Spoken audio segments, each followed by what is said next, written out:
যার কাছে হার মানল মির্জাফরও। দেখুন, বিএনপির সাথে বেইমানি করে আওয়ামী লীগের মনোনয়ন নেয়া কে এই শাহজাহান।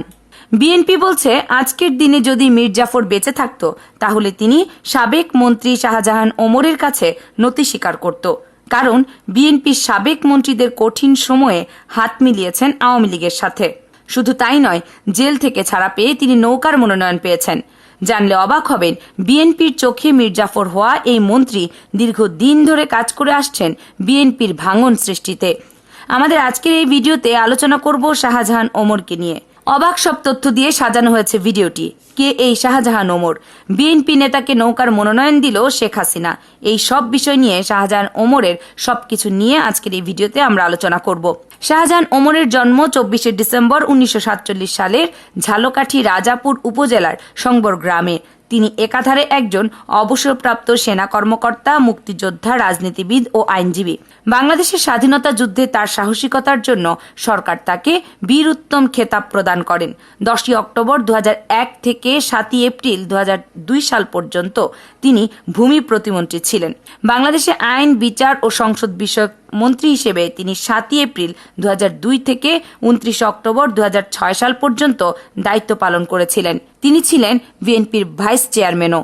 সম্প্রতি বাসে আগুন দেওয়ার মামলায় তাকে বাসা থেকে তুলে নিয়ে যাওয়া হয়। পরে 4 দিনের রিমান্ড মঞ্জুর করে আদালত। কিন্তু গত বুধবার যখন তিনি জামিন পেলেন তখনই জানা গেল আওয়ামী লীগে যোগ দিচ্ছেন তিনি। অর্থাৎ বিএনপির হয়ে জেলে গেলেও বের হয়েছেন আওয়ামী লীগ হয়ে। এখানেই শেষ নয়, তিনি নৌকার হয়ে মনোনয়ন জিতেছেন। দ্বাদশ সংসদ নির্বাচনে তিনি ঝালকাঠি 1 আসনে আওয়ামী লীগের প্রার্থী হিসেবে নির্বাচন করবেন। আওয়ামী লীগে যোগ দেওয়ার নেতাকে জাতীয় বেঈমান ঘোষণা করে দল থেকে বহিষ্কার করেছে বিএনপি। জানা গেছে, মনোনয়ন দাখিলের শেষ দিন বৃহস্পতিবার অনলাইনে মনোনয়নপত্র জমা দেন তিনি। রাজধানীর পান্থপথে নিজ কার্যালয়ে সংবাদ সম্মেলনে শাহজাহান ওমর বলেন, আমি নির্বাচনে যাচ্ছি। আওয়ামী লীগ যখন নৌকার মনোনয়ন প্রস্তাব করছে সেখানে আর প্রশ্ন কি? আমি স্বেচ্ছায় বিএনপি থেকে পদত্যাগ করেছি। বিএনপির ভারপ্রাপ্ত চেয়ারম্যান তারেক রহমান সহ দলের অন্য নেতাদের সঙ্গে চলা সম্ভব না হওয়ায় দলটির রাজনীতি ছেড়ে দিয়েছেন জানিয়ে তিনি আরও বলেন, জিয়ার রাজনীতি থেকে বঙ্গবন্ধুর রাজনীতি আরও উন্নত, তাই নৌকার হয়ে ভোট করব। 2002 সালে আমি দল থেকে অবসরে চিঠি দিয়েছি, তারপরেও আমি বিএনপিতেই ছিলাম। 45 বছর বিএনপি রাজনীতি করার পর আমি এখন আওয়ামী লীগে যোগদান করেছি। আমি এখন ঘোষণা দিয়ে বলছি, বিএনপির সব ধরনের পদ থেকে পদত্যাগ করেছি এবং এখন থেকে আমি বিএনপির কেউ না। উল্লেখ্য, শাহজাহান ওমরকে 4ই নভেম্বর রাতে গ্রেপ্তার করে পুলিশ। পরদিন তাকে ঢাকা নিউ মার্কেট থানার বাসে আগুন দেওয়ার একটি মামলায় গ্রেপ্তার দেখিয়ে আদালতে হাজির করে পুলিশ। ওই মামলায় তাকে 3 দিন রিমান্ডে নিয়ে জিজ্ঞাসাবাদও করা হয়। বুধবার ঢাকার প্রথম অতিরিক্ত মহানগর দায়রা জজ আদালত থেকে জামিন পান শাহজাহান ওমর। সন্ধ্যার পরে কেরানীগঞ্জ ঢাকা কেন্দ্রীয় কারাগার থেকে মুক্তি পান তিনি। শাহজাহানের আওয়ামী লীগে যোগ দেওয়ার পর থেকে একের পর এক গোপন তথ্য বেরিয়ে আসছে। জামাতে ইসলামী যে আজ বিএনপি থেকে বিচ্ছিন্ন হয়ে গেছে, এতে দায় দেয়া হয়েছে আওয়ামী লীগে যোগ দেয়া এই নেতাকে। নাম প্রকাশে অনিচ্ছুক এক বিএনপির নেতা বলেন, শাহজাহানকে উল্লেখ করে বলেন, এই বেইমানি জামায়াতের সাথে জোট ভাঙার কারিগর। বিএনপি এদের চিনতে পারেনি। এ দালাল গুন্ডাতন্ত্রের টাকা খেয়ে জামাতকে জোট থেকে বের করে দেয়া একমাত্র এজেন্ডা হিসেবে নিয়ে কৃতকার্য হয়েছে। বিএনপি এদের চিনেনি। এখনও যারা ঘাপটি মেরে বসে আছে তাদের বহিষ্কার অথবা মুক্ত করে দিয়ে ফের স্থানীয় কেন্দ্রীয়ভাবে জোটের কমিটি করা হোক। এদিকে শাহজাহানকে ভৎসনা করে অনেকেই বলছে, সরকার রিমান্ডে নিয়ে বিএনপি নেতাদের ভোটে অংশগ্রহণের টোপ দিচ্ছে। কেউ কেউ টোপ গিলেছে, আবার বাকিরা 17 কোটি জনতার ভোটের অধিকার আদায়ে ইস্পাত কঠিন সংকল্পে আছে। ক্ষমতার লোভে আদর্শচ্যুত ব্যক্তি শাহজাহান ইতিহাসে ঘৃণিত মির্জাফর হিসেবে স্মরণীয় হয়ে থাকবে। কেউ কেউ আবার শাহজাহানকে শুধুমাত্র বিএনপি থেকে বহিষ্কার করতেই ক্ষান্ত হননি, তাকে জাতীয় বেঈমান ঘোষণা করারও দাবি তুলেছেন। ইফতেখার নামে একজন লিখেছেন, যে সমস্ত ক্ষমতালোভী ও ভীত সন্ত্রস্ত রাজনীতিবিদ নামক কীট দেশের ক্রান্তিলগ্নে অত্যাচারীদের সাথে করমর্দন করে দেশকে ধ্বংসের পথে ঠেলে দেয়, সেই সব মির্জাফরদেরকে কেবল বহিষ্কারই যথেষ্ট নয়, এদের জাতীয় বেঈমান হিসেবে ঘোষণা দেয়া সময়ের দাবি বলে মনে করি। সরকারকে সম্পূর্ণ অবৈধভাবে বিএনপি নেতাদের তুলে নিয়ে গিয়ে নিজেদের দলে ফেরানোর চেষ্টা করছে, সেই বিষয়ে অনেকেই মুখ খুলেছেন। নাম প্রকাশ না করার শর্তে এক বিএনপি নেতা বলেন, আর লজ্জা না রেখে বলে ফেলেন, এটাই সরকারি দলের চরিত্র, সাথে থাকলে সঙ্গী, না থাকলে জঙ্গি। আরেক মির্জাফর নৌকার মাঝি, এটা হচ্ছে ডিম থেরাপির এফেক্ট। এক ভয়ঙ্কর এই সময়ে এই দেশ দল ত্যাগ না করলে হয়তো গ্যাস চেম্বারে যেতে হতো।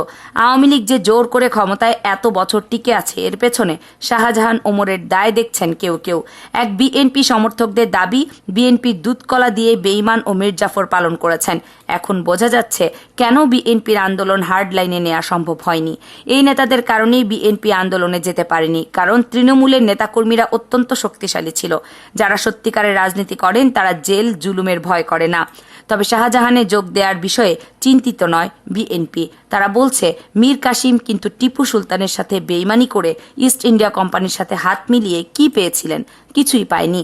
শাহজাহান কিছুই পাবে না, ব্যবহার শেষে আবারও ছুঁড়ে ফেলবে তাকে। বলে রাখা ভালো, মুক্তিযুদ্ধের সময়ে মোহাম্মদ শাহজাহান ওমর ছিলেন ৯ নম্বর সেক্টরের সাব সেক্টর কমান্ডার। মুক্তিযুদ্ধে অসামান্য বীরত্বের স্বীকৃতি হিসেবে তাকে বীরত্তর খেতাব ভূষিত করা হয়। ১৯৭১ সালে পাকিস্তানের ক্যান্টনমেন্টে কর্মরত ছিলেন শাহজাহান ওমর। মার্চ মাসে স্বজনদের চিঠির মাধ্যমে বুঝতে পারলেন দেশের পরিস্থিতি ভয়াবহ। তিনি সিদ্ধান্ত নিলেন পাকিস্তান থেকে পালাতে হবে, কিন্তু ক্যান্টনমেন্ট থেকে পালানো ছিল প্রচণ্ড বিপজ্জনক। শাহজাহান ওমর রাওয়ালপিন্ডি ও শিয়ালকোটে থাকা ৩ বন্ধুর সঙ্গে ফোনে যোগাযোগ করে সিদ্ধান্ত নিলেন তারা ১৪ই আগস্ট পাকিস্তান থেকে পালাবেন। ১৪ই আগস্ট সকালে তারা শিয়ালকোটে উপস্থিত হয়ে রাতের অন্ধকারে সীমান্ত অতিক্রমের সিদ্ধান্ত নিলেন, কিন্তু পথে বিশেষ কারণে এক বন্ধু রয়ে যান পাকিস্তানি। বাকিরা কখনো পায়ে হেঁটে শিয়ালকোট থেকে জম্বুর দিকে জাফরওয়ালা সড়ক সীমানা রেখে চলতে লাগলেন। জাফরওয়ালা ছিল পাকিস্তানের শেষ সীমান্ত। সারা রাত পথ চলার পর পরদিন সকালে তারা ভারতের জম্মুর রামপুরা থানায় এসে উপস্থিত হলে তাদের পাঠানো হলো ভারতীয় বাহিনীর জম্মু হেডকোয়ার্টারে। সেখান থেকে ট্রেনে পাঠানকোট হয়ে দিল্লিতে গিয়ে ৩ দিন রাখার পরে তাদের কলকাতায় পাঠানো হলো। ২২ আগস্ট শাহজাহান ওমর উত্তর ২৪ পরগনায় অবস্থিত ৯ নম্বর সেক্টর হেডকোয়ার্টারে পৌঁছালো। Sector commander M A Jalil তাকে ৬০ জন মুক্তিযোদ্ধা নিয়ে বাংলাদেশে প্রবেশ করতে বলে। ২৩শে আগস্ট ৬০ জন মুক্তিযোদ্ধা নিয়ে বাংলাদেশের অভ্যন্তরে প্রবেশ করেন ক্যাপ্টেন শাহজাহান ওমর। তার দল কেশবপুর, তাহিরপুর, শিকরগাছা, কালীগঞ্জ, নড়াইল, টুঙ্গিপাড়া, পয়সারহাট দিয়ে বরিশালের উজিরপুরে ২৬শে আগস্ট ঘাঁটি স্থাপন করেন এবং এসব এলাকাকে শত্রুমুক্ত করতে সাহায্য করেন। মুক্তিযুদ্ধের পর তিনি মেজর হিসেবে অবসর গ্রহণ করেন। ঝালকাঠি ১ সংসদীয় আসন থেকে তিনি ৩বার সংসদ সদস্য নির্বাচিত হয়েছিলেন। ইতিহাস বলছে একসময় তিনি বীর ছিলেন, কিন্তু দেশের এই ক্রান্তি লগ্নে তার মতো একজন নেতার বেইমানি মানতে পারছে না বিএনপি সমর্থকরা। দর্শক, শাহজাহান ওমর কি আওয়ামী লীগে যোগ দিয়ে ঠিক কাজ করেছেন নাকি বেইমানি করেছেন? আপনি কি মনে করেন তা কমেন্টস করে জানাবেন। কামরুন নাহার রাখি, KNR মিডিয়া।